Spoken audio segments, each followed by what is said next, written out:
Stacy. We're about to get started. So this is the training that is how to overcome the 6 biggest obstacles to make your first 6 figures in business, okay? So if that's what you're here for, you're in the right place. Let me move this chat over here so that I can see it. So what are some reasons that you guys went into business? I would love to hear what are some reasons you guys went into business. You can use the chat or you can come off the mic, whichever one you're most comfortable in doing, because I don't mind either way. So what are some reasons that you went into business for yourself?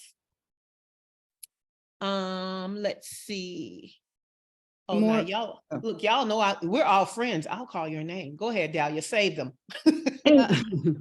A more flexible schedule as a working mom. That's what started it, prompted it. And then, because I work as a psychologist, I also have a educational business. And I enjoyed the business aspect of it. And to be honest, to see what's out there, I thought, without ego, could do better for the kids. And so it just developed from there. Love it, love it. I saw my new bestie, Seema, come off of mute. Seema, you want to tell us why you went into business? I have not started, however, I'm in the process. I want flexibility. My life has been up and down with work, and I choose not to work 40 to 50 hours a week, not getting paid what I'm worth.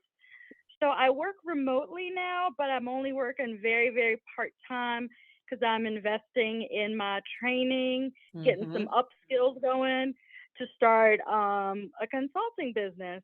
Ooh, I want to travel the world. I've never really been anywhere except for like a couple times visiting family and, you know, take my husband, take my cat and see the world and just live the life I want to. Why not now? I don't need to wait to retire. I don't know if I'll ever retire, but maybe I will doing this for myself. So those are my plans and it is in process, but I'm bursting with ideas and I'm excited. Cool, cool. I love it. Dana. Come on, Kalucha. Am I saying your last name right? Because I'm stuck on it. So if I'm saying it wrong, Lord, am I married to it? Okay, Dana, what are some reasons that you went into business for yourself? Similar to what Dahlia was saying, I didn't really find, I've been in and out of different kind of therapy practices most of my life, and I didn't really find anything that I felt served where I was as a person. I've done cognitive behavioral therapy, all those different things, and I needed something that was more integrated, that really took into account all of the different aspects of my psyche. And I found some people that were doing pieces of what I wanted to do, but no one that was really putting them all together to offer a product. So I figured I'd try to do it myself. Love it, love it. Now, I'm not going to call everybody because guess what? I have another question that I can call other people for, okay? So the next question is, do you agree that 6 figures is just a milestone? It's not the ultimate goal, right? It's just a milestone. So it's not the ceiling, right? But it is something that we have a goal for. So I'm going to ask Cheryl. Cheryl, do you agree that 6 figures is only the milestone? It's like just the beginning. Absolutely. Absolutely. I've known that since I was 7 years old. Millionaire, billionaire, that's it. Yes, love it, love it. Lucy, do you agree? Yes, the beginning, the middle, but not the end. There you go. Love it, love it. Camilla, do you agree that even though we're talking about making the first 6 figures, that it is a milestone? It is not the ultimate goal. Oh, most definitely. I want to hit that milestone and then set another. Come through. See, y'all my people. I know Stacy's having problems with the internet, so I'm not gonna ask her to touch her internet because I just want her to stay with us. Okay, so we're not gonna bother Stacy. But Stacy, if you want to, she already has used the chat. So she says, I've been an entrepreneur at heart, but happened upon this level of business when I moved to Tanzania after medical school. Okay, awesome, awesome, awesome. All right. So this is my promise to y'all, okay? My pinky swear to you is that I will share the 6 biggest obstacles to you making it to your first 6 figures. I'm gonna share solutions to those obstacles, and I'm gonna give you a special offer of support that goes beyond all that information you've Googled, Okay. So are we in it? Like pinky swear? Is this okay? All right. Cool beans. All right. So on your journey to your first 6 figures in business, right? Being in business, it doesn't matter how many years you've been in business, right? There are businesses who define success differently, right? They don't have to be full-time. They don't have to get to the 6 figures. It doesn't mean that because you've been in business 3 years or 5 years or 10 years that you should be at 6 figures. So no matter how long you've been in business, you still can be experiencing, because you may not be at that point of that milestone, frustration, stress, overwhelm, and doubt in yourself. Let me tell you how entrepreneurship in and of itself is not that easy, right?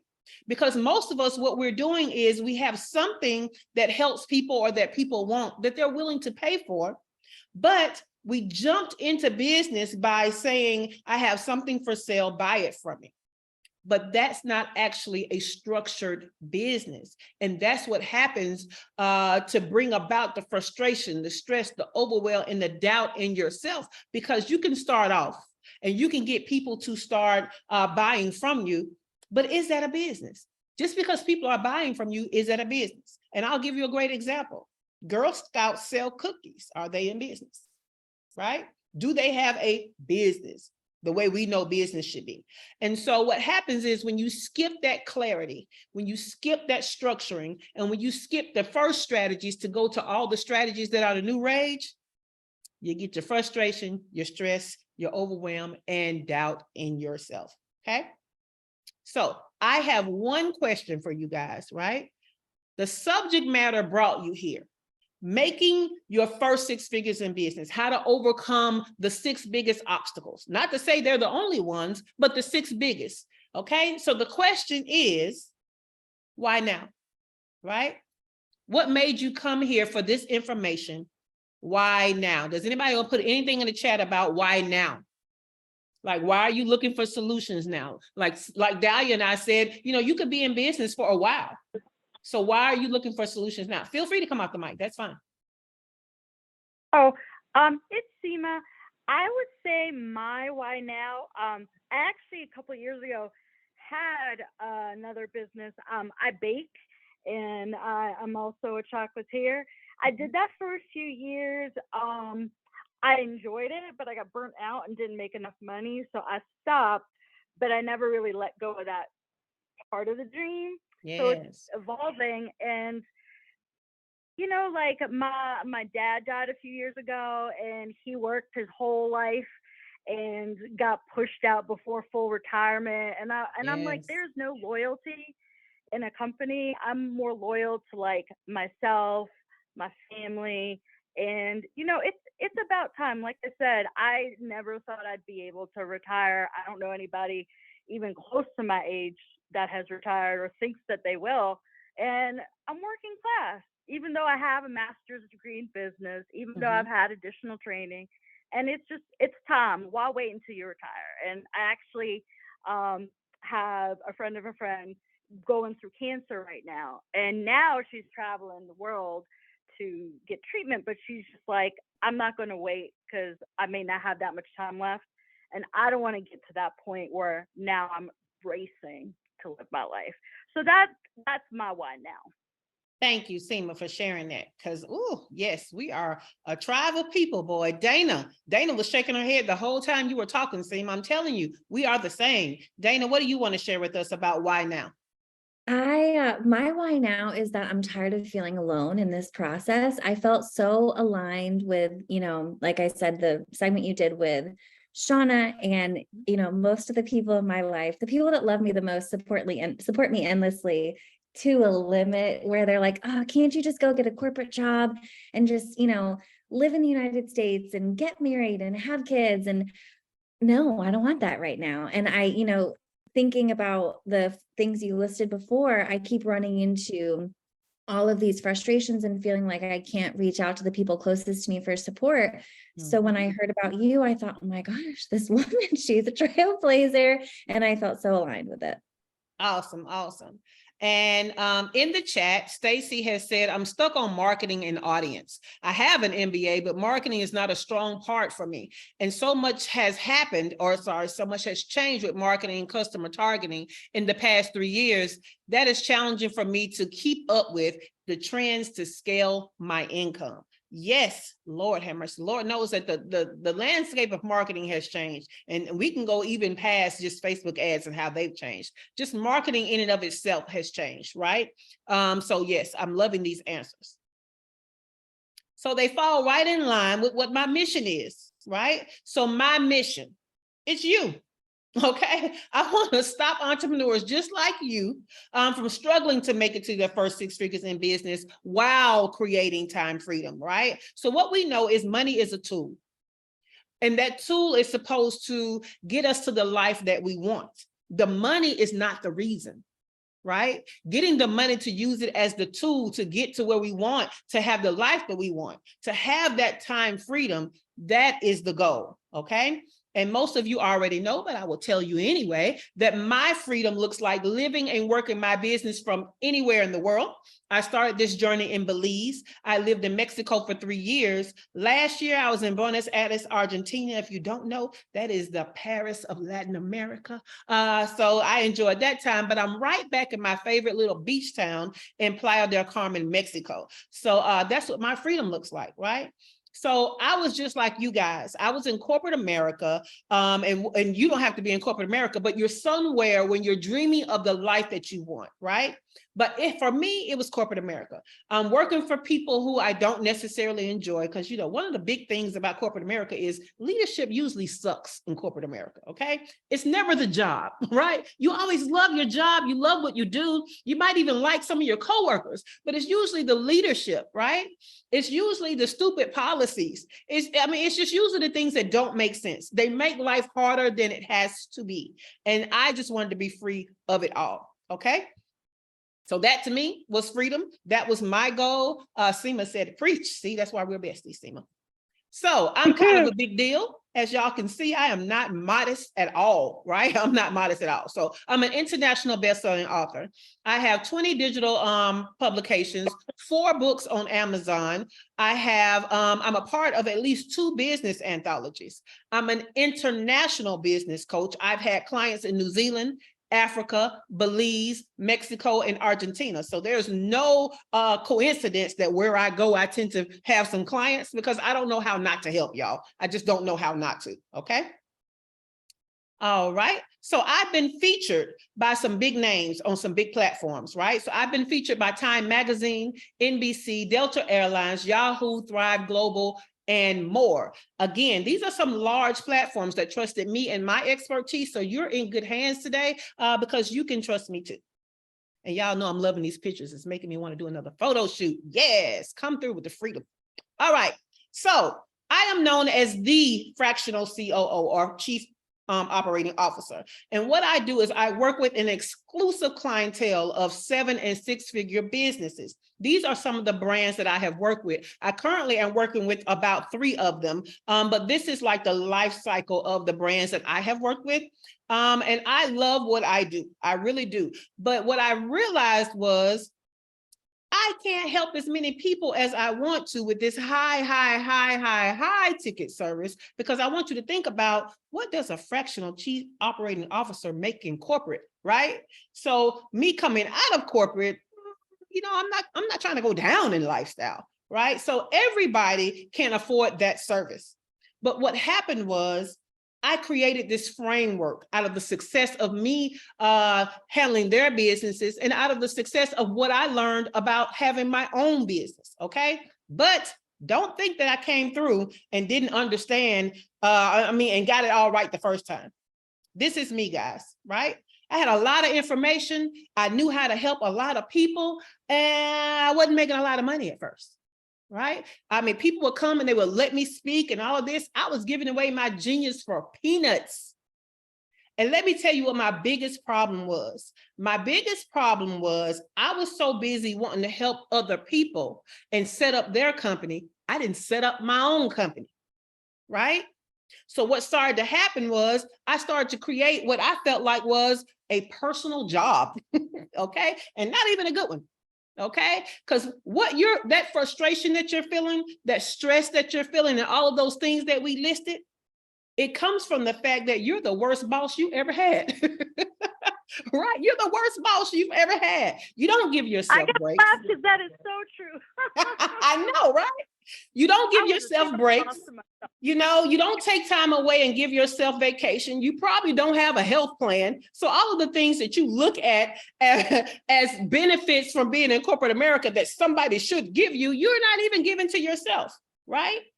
And if we actually looked at your profit and loss statements, right? When we take away what you make from what you're investing in your business, what is your real income, right? So that's what was going on. So what I had to learn was, hey, I can't just let me take these glasses off because the light keeps showing in the glasses. Okay, so what I can't do is run their business well and not run my own business well, right? So I created a framework so that I would hit the same things with every business and nothing got lost, right? It didn't matter how many years somebody had been in business. What I found in my research was if they didn't have clarity, if they were not correctly structured, and they didn't follow first strategies before trying to do these big strategies, that usually cause all the problems, right? So what I want to hear from you is, what are some myths that you've heard about how you get to six figures, right? What you need to be doing out here in these entrepreneurial streets? What are some things that you've heard that you know don't work, or what are some things that you've tried that didn't work? Tell me some of those things. So you can come off the mic, or you can use the chat. Or I can just start calling names. Camila. What's something that you tried that didn't work, or what's something that you've heard that you know doesn't work? For me, something that I was constantly told is about having an assistant. Like, oh, just get an assistant. That'll make everything better. Well, that's not the case, at least in my circumstance. I do believe infrastructure and systems help. But for me, having done it, entrepreneur path for 10 years, I've hit my 6 figures, but I was still in hustle mode. And that's what drew me, is because I don't want to do everything myself, but I also need a competent people around me that I can trust to do the work and to help me build this. I love that. Let me go ahead and speak to that. Look, let me go ahead and put these expertise at work, even though it's not a part of the presentation, right? So Camila, did you realize there are 3 types of team members that you can hire as an entrepreneur, right? There are 3 types. There are doers, there are thinkers, and there are decision makers, okay? And it might be a part of, because that's a huge obstacle. I can't even remember. I bust so many obstacles. It might be one, but I'm going to say it now just because you brought that up. Okay. And when people tell you get an assistant, what they don't realize is if you have not set up a structure, right? Not the structure that you follow, but one that someone else can follow to get the results that you want. Then when you get the assistant who is a doer, all they're going to do is do what you tell them to do, when you tell them to do it, how you tell them to do it. And if anything goes wrong from that or strays from that, they come right back and ping you, right? And so what happens is you're constantly getting pinged and you start to feel like I can just do it myself, right?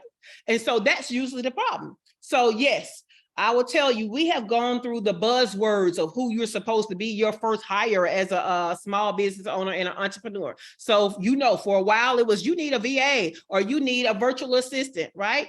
But people don't even know what virtual assistants are. They don't, and Lucy can speak to this, right? Because she works for a big VA agency. And what she knows is VA simply means you're getting assistance virtually. It says nothing about what their skill set is. So you have to be specific, right? You have to be specific. What kind of VA do you need? And so what ends up happening is you end up getting someone who's calling themselves a VA, probably worked in fast food last week, who knows, you know, but their skill set is very limited and you're expecting them to think or make decisions and they simply cannot, right?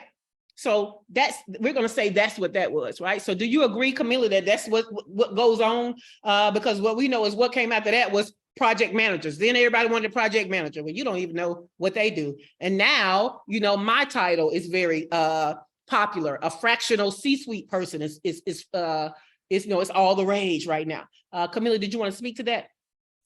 Just exactly, that's spot on. Is precisely that. Is a skills match. Yeah. And a lot of the recommendations I would receive, it would be, I say, well, I know I need an account manager, and that's different from an administrator. And that's, you know, but then it was becoming overwhelming because it was, for me, I was like, I'm hearing you are wanting me to design a corporation. I don't feel ready for that. And that was the next space for me, the transition from that. Cool beans. Well, you're not by yourself. Let me just tell you, okay? You're not by yourself. It happens to a lot of people. Anybody telling you who you need to hire without knowing the strengths, the weaknesses, and the resources of your company, or even knowing what you prefer to do in your own company, they don't know. They don't know. I have HR professionals out here saying the first person you need is an assistant, or the first person you need is a salesperson. Well, you don't know that business, right? So who you need depends on who you need. Does that make sense? Right? So my rule of thumb for you guys is going to be, who could come into your business and help you get the money the fastest? Whatever your business is, it doesn't matter. Who can come into your business and help you get more money faster? Okay. Some of that could be, I could train somebody to do what I do and service clients. And now I have 2 people servicing clients. And so we have more clients, right? But some people don't have the time to train those people. So sometimes it is a doer that can come in and get some administration things off of your plate so that you can service people more quickly. Sometimes it might be some type of specialist that needs to come in and maybe set up your processes and your systems, right? Because if you can get them through the whole process quicker, you make more money because you have a more well-oiled machine of a business. So who you need just depends. So when you're thinking about your business and who you need to hire, I want you to look at right now for who I am, where my business is, who could, what things need to happen for me to make more money, and then who does that, right? I had a client that I came into her business to do her operations, but she had so many proposals that she couldn't even get through, right? So before I put processes in place, I can pay for myself by just going ahead and structuring that part. Let's get this stuff out. What do we need to do for this, right? So who can help you get to the money the quickest, all right? So let's see. Stacy said some of the myths that she's heard or things that didn't work for her is pitch to everybody. Oh my God, please stop doing that. Fake it until you make it. One thing about fakes is, you know, that varnish wears off and people see your true color. So I don't condone faking. Take every customer client, even if they don't match your target. Oh my God, please don't. Lucy said, I know people just run ads expecting great results, but no plan in process or in place. So it's a dead end for them. Exactly. Most things you do without a plan are a dead end. Those were mistakes I made initially, including discounting my services just to get business. Oh my Lord, that's a race to the bottom, y'all. That is a race to the bottom. Love that. It's money impact for me. Yep. I've decided to hire someone who has experience with social media marketing that actually turns a profit. Love it. Love it. All right, guys, that's some of the myths, right? Well, let's see how many of the myths are within our 6 biggest obstacles. Let's start with obstacle number 1. And that is, especially for us on this particular training, you haven't set your life up to be consistent enough to get results. Okay, you have not set your life up, and not just consistent results in business, consistent results in the freedom you say that you want, right? There's this thing that I do where I ask somebody, you know, what's the most important thing to you, right? A lot of people say family. Some people say travel, right? Some people say their significant other, right? And then I ask them where do they spend the most money and where do they spend the most time? And none of that ever matches their priorities that they listed, right? But what we know for sure is wherever you spend a lot of time and wherever you spend a lot of money, that is your priority. That's the reality of your priorities. It may not be desired, but it is what it is. That is your reality, right? So you have to set your life up to be consistent with the lifestyle that you want. You have to set your life up to be consistent with the actions it takes to be successful in your business, to get results, okay? Let's talk about this thing, because I have a whole signature talk. If you were at Shauna's first summit, then I gave that talk at her first summit, right? Where I went into detail about my time management things. So the number one thing I want you to do is have a one calendar system, okay? A one calendar system. Some of you have the kids calendar over here, you know, your honey calendar over here, your business calendar, you know, some of your self-care stuff, some of the other obligations you have, and you look at any one calendar and you don't have a true understanding of what your time looks like, right? If you were to take all of that and put it on one calendar, you would understand why you're burnt out, right? Why you got bags under your eyes, right? Why you're scrambled. Because when you put it on there, you have overbooked yourself. You have overcommitted. There is no break in there, right? So number one calendar system. Now, I know you'll still have other calendars, but somewhere there needs to be one calendar that has everything, okay? Now, the next thing I want you to do is I want you to calendar the stuff that you want to have a lifestyle around, because I have this quote, and you can quote me. And it is, you do not get the life that you want, you get the life that you calendar, okay? So you like to take naps during the day, I need a nap on the calendar, okay? You like a hard stop at 5 o'clock, I need the hard stop on the calendar, okay? You wanna go have your nails done and your hair done routinely, put it on the calendar. There should be space saved for these things. You like to travel? Where is it on the calendar, okay? The third tip I want to give you is I really want you to start understanding how deadlines work, especially with us humans, okay? Don't just put deadlines on the calendar. I want you to look at it as a hard deadline and a soft deadline, okay? The hard deadline is when you absolutely have to have it done. The soft deadline may be 3 days or more before that, so that when life starts lifing, okay, you can still make the hard deadline. But your goal is to hit that soft deadline, maybe be done early, wow them, right? And the second part of that is going to be, if this is the deadline, you also have to go ahead of that deadline and put your production time on the calendar. Some of y'all are saying, well, it's not due till 2 weeks from now. That's the hard deadline. Okay, Shay told me to do a soft deadline, so I'll do 3 days from the hard deadline. Okay, I got 2 weeks, I'll get it done. No. If it's not on the calendar, it most likely doesn't happen. So I also need you to put on the calendar however many days it's going to take you to do it ahead of the deadline. That's production time, right? Put that on the calendar.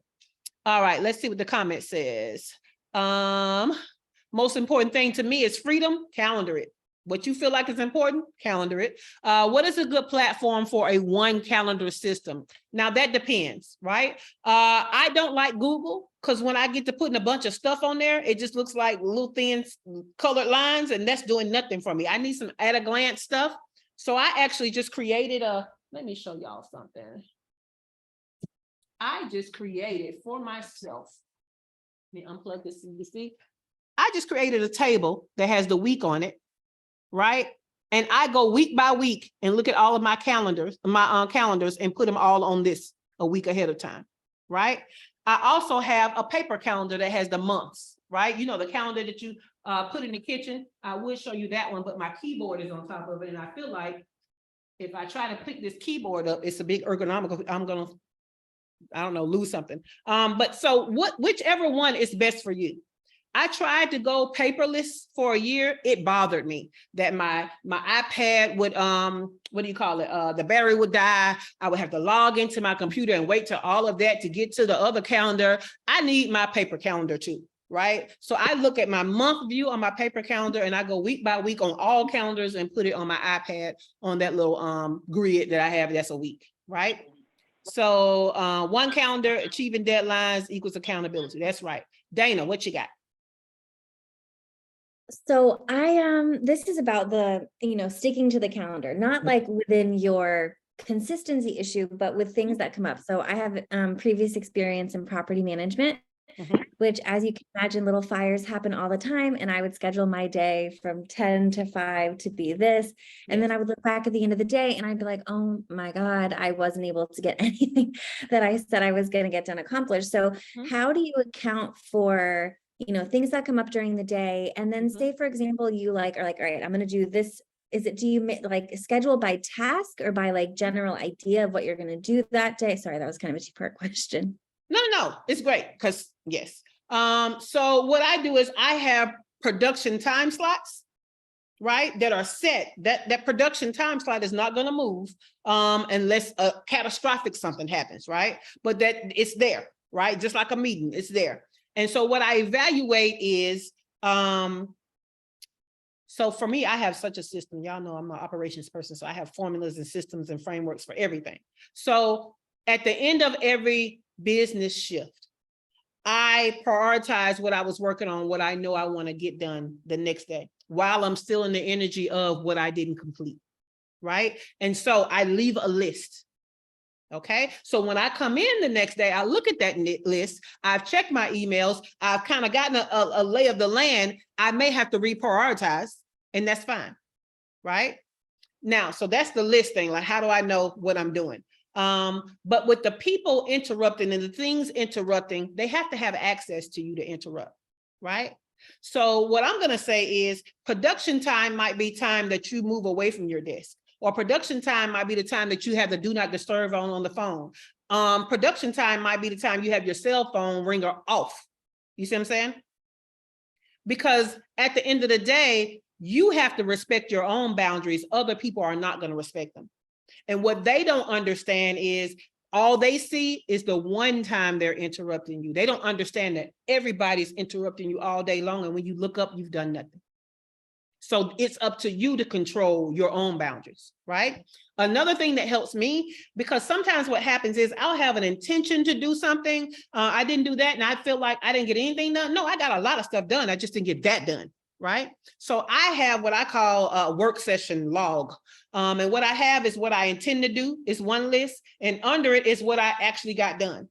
And sometimes they don't match and sometimes they do, right? But now it lets me know I did get stuff done. And let me just tell you, I can procrastinate and I can squirrel out. You know what I'm saying? I could get to, you know, watching something or playing a game on my phone, or I went to social media to answer one mention and I'd have been on there 2 hours, right? That log helps me to see, oh, baby girl, you've done nothing. Like, let's get it popping, rather than me waiting to the end of the day and realizing I've done nothing, right? So was that helpful? Okay, cool beans. All right, so that's obstacle number one. What you got, Seema?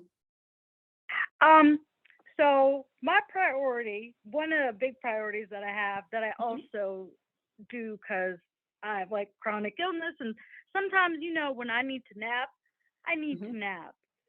How do you schedule that in the sense that, okay, I think I'm only going to take an hour, but by the time I lay down, like this happened today.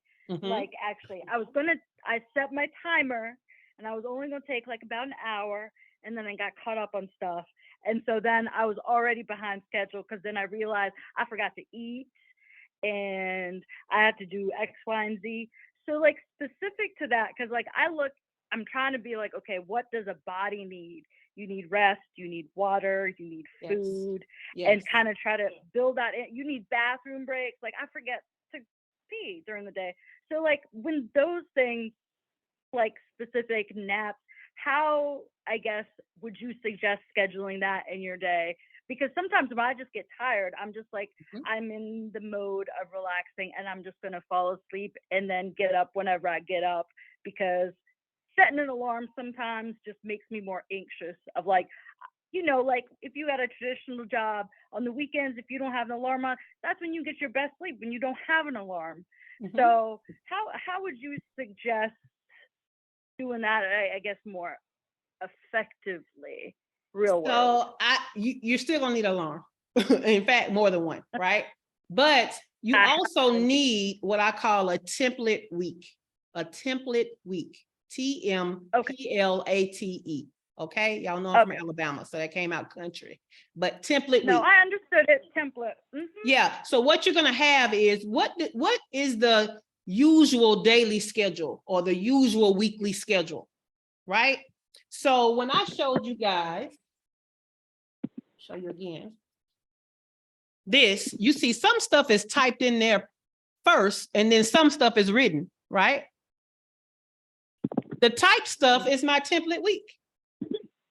That's how my week usually looks. I have this client meeting here, this team meeting here, this other client here. I do this webinar here. I do this training here, right? And then some stuff is written in, right? With the little eye pencil. But I start with having my template week, and I don't know if you can see it, but on this line right here is nap, Monday through Thursday, nap, 2 o'clock. So I have, because I own my own business, I own my time, right? So I get to make my own schedule.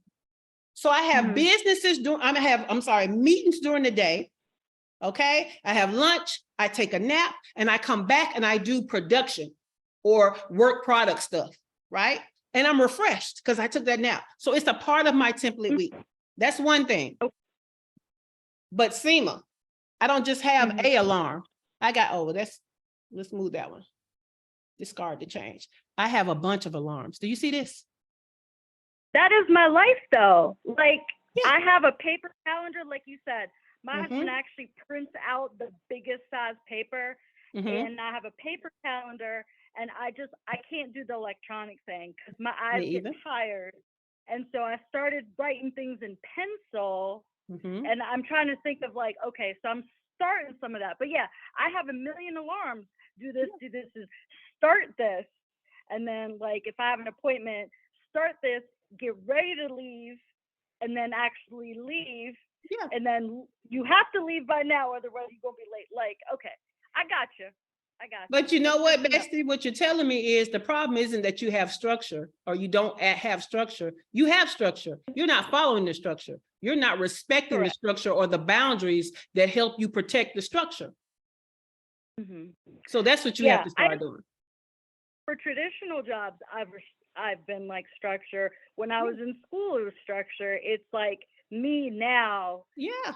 I have trouble keeping with my own stuff. Yeah, my husband tells me. It's like I told you, we're the worst boss to ourselves ever, right? Oh yeah. Oh yeah. No breaks. No nothing. All right. No problem. All right, let's go to obstacle number 2. You haven't set any goals. Okay? You haven't set any goals. Whether it be revenue goals, whether it be what you're going to get done goals, whether it be, how much of something you're going to do goals, where you're going to be goals, any goals. You haven't set goals. Okay. Now, let me tell you something about goals, because I'm a goal digger, right? GOAL digger. I love to, have these things that I'm going to go towards, right? But to me, it didn't make sense to have a revenue goal. For a long time, I didn't understand that. I was like, are people just pulling these numbers out the air, but they don't know how they're going to make that money? So what is the purpose of this number goal, right? And then I realized, if you don't have a goal, you have nothing that drives you forward or tells you when to go faster, right? So what happens is when you have a goal and then you're keeping your numbers and you know how far away you are from the goal, you have a time stamp on when you need to achieve this goal, you start moving faster and doing more. Like what's working, what's not working, right? So goals are not just something to attain. It kind of gives you the energy to attain it. And what I really understood it is when you set a goal, even if you don't make the very goal that you set, you actually get closer than if you had never had the goal. So think about it like this. When they tell you shoot for the moon, and if you don't make it, at least you will land amongst the stars. That's a goal, right? So even when you have the goal of 6 figures, when you break it down and you say, okay, if I want 6 figures in a year, then how much is that if I break it down into quarters? How much is that if I break it down per month? How much of that is if I break it down per week? And I don't do days because you're not going to have me anxious every day talking about how much money did I make, okay? But I will do a week just to check in. So you have these goals and you break it down into smaller goals, and now you can track where you are. And you can start at the smaller goals to see where you are and not just wait to the end of the year to say, oh, I didn't make it, right? So now you're checking in, you know how much you need to make a quarter. What does that quarter look like? What does the month look like? What does the week look like? That's how we get there. And we will definitely land amongst the stars, even if we don't hit the moon. Does that make sense to everybody? Cool beans. Cheryl said, one of the kings of England set all his clocks half an hour ahead. You know, I used to do that. I used to be really bad about being late for stuff. And so I started setting my clocks like numerous, like different varying way, minutes earlier. I didn't want it to be the same minutes, because then I know in my head, I would figure it out and then just wait and procrastinate. Because I'm one of those people that I'm not late because I didn't get up on time. I'm late because I got up on time and decided to watch cartoons. That's me as a grown person. So so I like that clocks ahead thing. All right. So anybody else have anything about goals? Nope. Cool. Obstacle number 3. Woo, this is the biggest one, and we talked about this a little bit already. You don't have the right plan for your particular business. Okay. We kind of touched on it when we talked about, the VA and the assistants and all that kind of stuff. The problem is not that you're not smart. All of you are smart, right? You wouldn't even be where you are if you weren't smart. All of you are smart. The problem is you're not misinterpreting the information that you're Googling and all of that. That's not the problem, because you are smart. You're not dumb. The problem is that information is not catered to you. And because you don't know what you don't know what's missing from the plan. You don't know what to pivot. You don't know what's for you and what's for somebody else. You don't know how much of something to do. You know what I'm saying? So it is, what is the strengths of your business? What are your strengths? What are the strengths of your team if you have one? What are the weaknesses, right? What are the actual goals? Your goal, just because you do the same thing that a million other people do doesn't mean you have the same goals that they do. It doesn't even mean you serve the same type of person that they do. So what are the goals? What's the mission? What's the vision for your particular business, right? I'm gonna tell you, it's a lot of this stuff out there will have you living the life y'all are trying to run away from right now, that hustle life. And once you build your business on hustle, it'll always have to be a hustle. You don't magically get out of hustle. Okay, it's almost like the mafia, like nobody gets out alive. No, I'm only kidding, but I'm just saying it's hard to get out. You can't all of a sudden say I'm gonna work hard, and then all of a sudden one day when I'm half dead, I get to relax.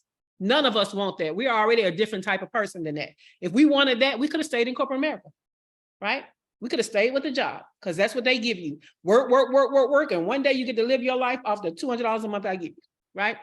So obstacle number 3, you need a plan for your particular business. Now, the answer to that is knowing your weaknesses, knowing your strengths, knowing your resources, and all of these things, your goals, your mission, who you serve, how you serve them, and the plan is built around that.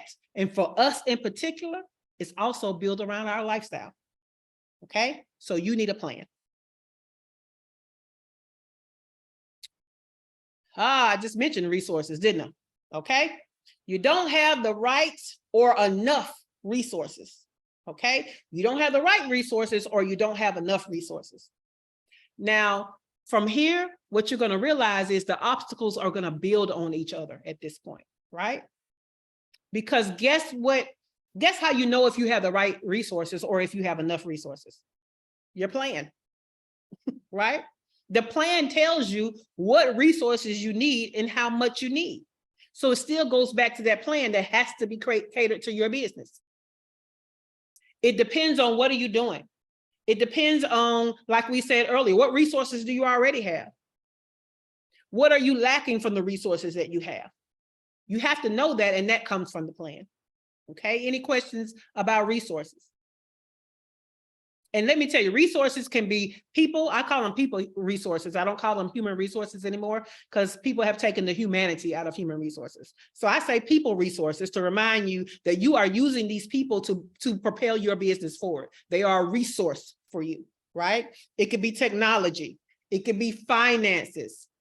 Okay, especially if you have a product-based business. Let me tell you, the number one thing that takes product-based businesses down is capital funding, right?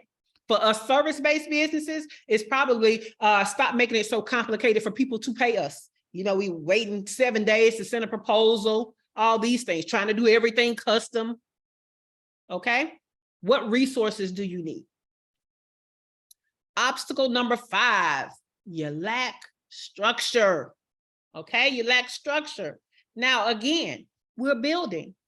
So we get the structure that we need from knowing what the plan is and what resources we need. You see how this is building, right? So us small business owners that just jump in and start selling stuff, we never had a plan. So we never really had clarity. We never had all the resources. We just started, look at Zoom giving me the thumbs up. We just started with what we had and tried to make it work, right? And so we bootstrap and we try to make bootstrapping work at every step of the way because we what? Lack resources. And because we lack resources, we don't really have a structure because nothing can stay the same. It depends on how much money did we make this time, right? Who we got helping us this time? What kind of people resources do we have? What kind of tech do we have access to this time? You cannot structure what keeps changing, right? Any questions about lack of structure? All right. You lack clarity, right? Clarity. And this really should be first. But what I know is most people don't understand the difference between just clarity as a whole and clarity for your business. So I use the plan first. This really comes before the plan, but I have it here because it makes sense to most entrepreneurs here. Because clarity actually means you have to know who you serve. Who are you helping? And like we said in the myths, a lot of people think they're supposed to help everybody, right? They don't niche it down. But when you're trying to help everybody, you actually help nobody. Because when you're trying to talk to everybody to get them to know what you do, nobody listens. You're talking to nobody. Now, the crazy thing is, we as entrepreneurs, we're bipolar, okay? We're bipolar. We're like two different people. We're a Gemini, right? Because as a business owner, we feel like we're leaving money on the table if we don't help everybody and have 1 million offers to help as many people as we can. If we don't do that, we're leaving money on the table, right? But as clients and customers, we don't want the person that does everything for everybody. We look for the specialist, right? Oh, you're a Gemini, baby. I love me some Geminis though. But as a customer and a client, we're looking for the people who specialize in what we need. We don't want the person that does dentistry and sells tires and does oil changes and does interior design. We don't want them. It doesn't matter that they can do all of it and they believe they're good at all of it. It don't matter. It don't matter if they're certified in all of it, right? It doesn't matter. We want the person that only does dentistry. In fact, I want the one that specializes in Invisalign, right? You see how we even niche inside the niche when we're going to pay our money. But when we're trying to make money, all of a sudden we forget that. You need clarity. And when I say pick your ideal client, I want you to think of one person actually. It's an ideal client persona or ideal client avatar. Give it a name, right? And guess what? You got to know more than just, oh, they're this age, it's women, they make this amount of money and they got this problem. That's 4 things. How are you going to make business decisions off 4 things, right? You are supposed to know 20 to 30 things about your ideal client.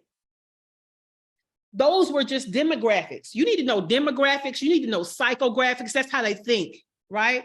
What makes them think negative? What makes them think positive?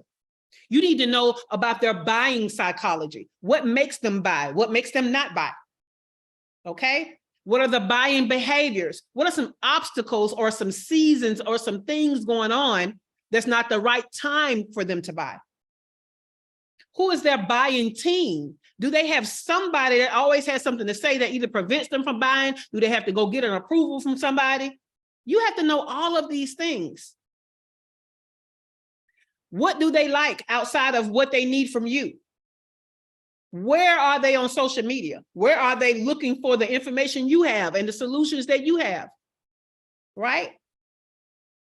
You have to know all of these. Sometimes you even need to know what charities do they prefer? What causes do they champion?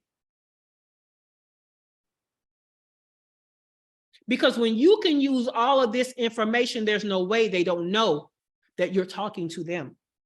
Okay? I'm a business coach. There are 100 billion trillion business coaches. Okay? Who did I niche down to? I like women that want freedom, because if not now, when? Right? And I prefer service-based businesses. I prefer businesses that have been in business from 3 to 5 years or 2 to 5 years, right? Because I'm actually not a startup coach. I reposition you. I don't position. I don't start you off, right? It's a good thing to niche down, because when you niche down, guess what you also save? You save time, you save money, you save resources, right? And you get the most impact, because now I'm structuring everything to help this one client persona that all of you fit into, by the way, right? So that should help you, right? Clarity. Now, what do you offer? Come on, I need y'all to have a main thing. I need you to have a main thing. Stop trying to have 1,000 things.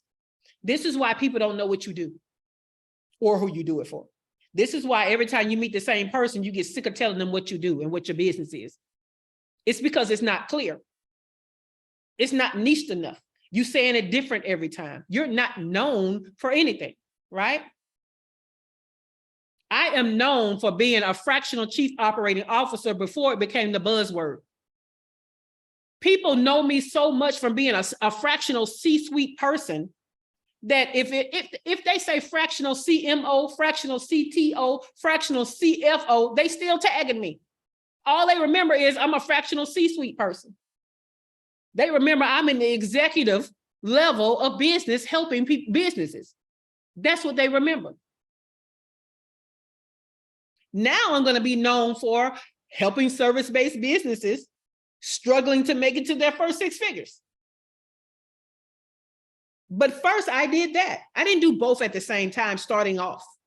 When you start off, you have to be known for one thing, right? Not all these things. People love to compare their now to somebody else's now, rather than their now to when that person was where they were, right? Oprah Winfrey, for how many years only had the Oprah Winfrey Show?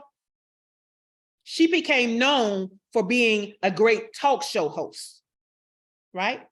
Then she got into Weight Watchers and all of this other stuff, the network and the magazine, you know what I'm saying? All the other things. She didn't do all of it at once so I can make money by offering a bunch of stuff to a bunch of people, right? Even Amazon started with just books. Become known for one thing, your main thing, and have that as the forward-facing thing. Now, what we know as entrepreneurs is sometimes the main thing don't make money, and that's fine. But I need you to understand there's a difference between how you make money and what your brand is.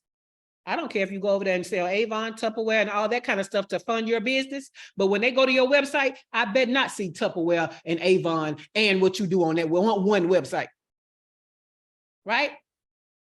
Your forward-facing marketing is for the one thing.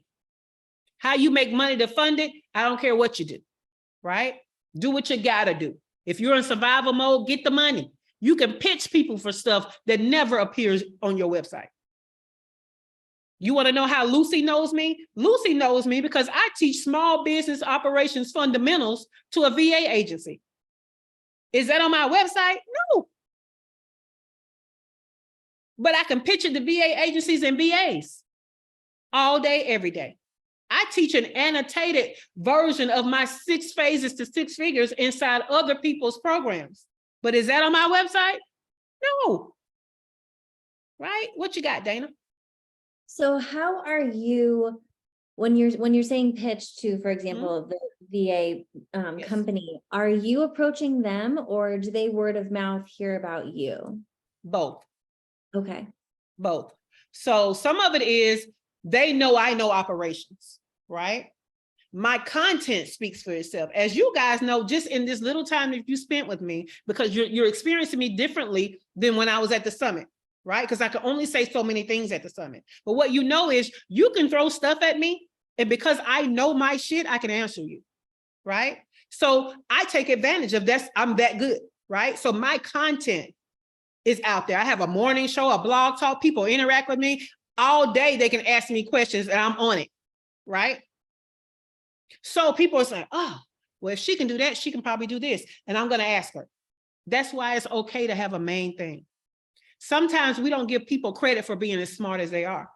They understand that if I can do operations for 7 and 6 figure businesses and they're not at 6 figures yet, I probably can help them with operations. It's not a huge leap, right? They understand that if I run businesses and teams and problems for big businesses, that I probably can come and teach the VAs how to do operations inside these very businesses that I help to run. It's not a leap. But we feel like we got to put all that stuff out there. Now we have confused people, and confused minds don't buy, by the way. I appreciate you saying that, because one of the, back to your conversation earlier about myths, I have heard so many people, okay, like 4, but still, that's a lot for me to hear, that like, diversify your portfolio. You can't just offer one thing, because, you know, what if that one thing doesn't make you a money? And so I got a little stuck on being like, okay, you know, I'm a multi-passionate person and I don't intend to change that about myself, but it just muddies the water. And I'm like, shit, I can't focus my attention. So I appreciate you sharing that. Thank you. And let me tell you one more thing, right? So in your business can have more than one offer, right? It can have more than one offer. However, the forward-facing offer needs to be the same.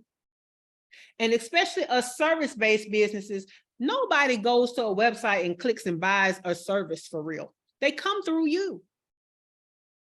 And so guess what? Now all the offers you had back on the shelf, instead of in your storefront, as you're assessing them, you can say, you know what? I know you saw what was in the window, but this would actually work better for you. Let me tell you why. It's not hard. You know what I'm saying? It's not hard.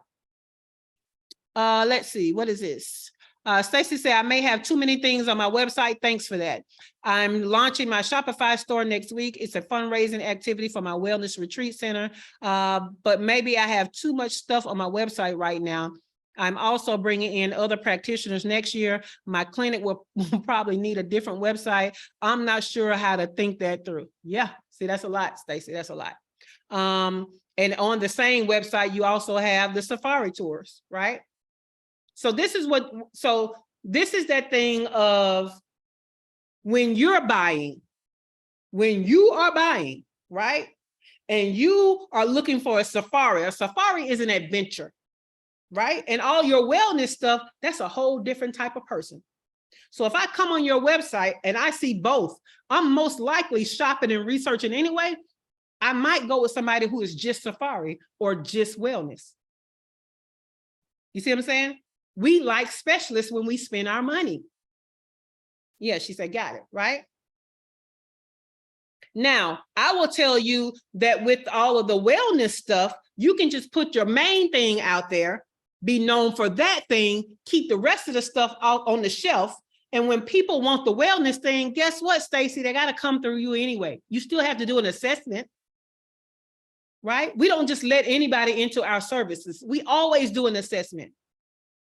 Right? So if during your assessment, you realize the retreat is not the best thing, something that you got back here is the best thing, then you sell them that. That's what you do. She says, I understand, right? Okay. So yeah. So as y'all can see, you got work to do, right? You got work to do.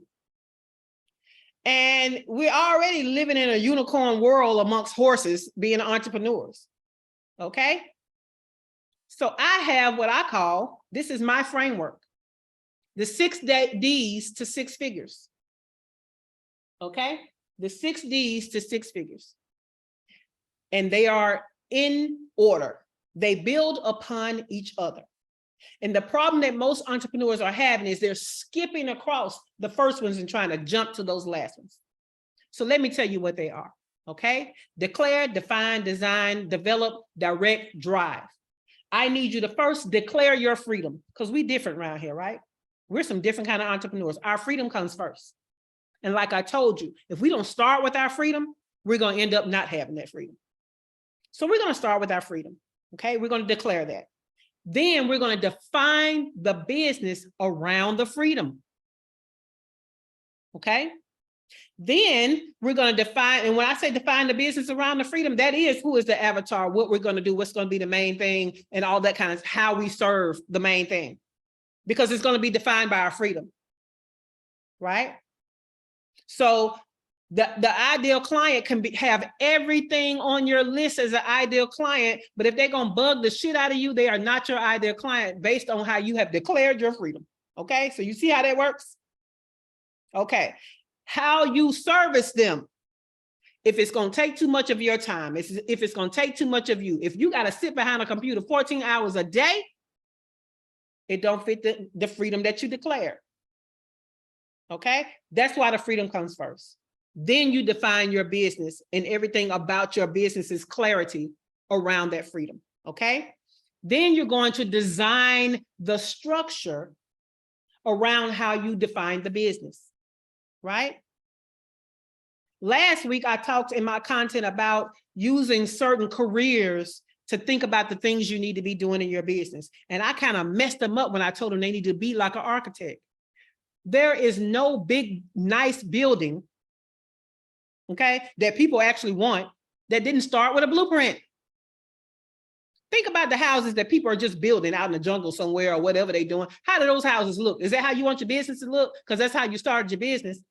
Right? You didn't have structure. The best houses have blueprints, because in that blueprint, in the design for your structure, it takes into account what are your goals, what are your resources, what do you want it to look like, what do you want it to feel like, what do you want it to do, right? So you have to design your structure. Then you have to develop the plan based on that, right? So the plan now, we know what freedom we want. We know what kind of business we want. We know what kind of structure that we want. Now let's put it down in a plan so we can start to execute our business based on these things, right? Number 5, direct your resources. In the plan, going by the plan, now we know what resources we need and how to direct them to go by the plan. Go back to the architecture. You don't just start buying steel and wood. We don't even know if we're going, what if we're using bricks, right? Like what if we might be using stucco? I don't know. What kind of house is it? You need the plan. You can't just go out there buy and build the materials. It may not be that kind of house. You might not have that kind of business. Okay. Last but not least, you're going to start your action. You're going to drive the plan so that you can dominate. Okay. You drive the plan so that you can dominate. Now, this is where I give you the special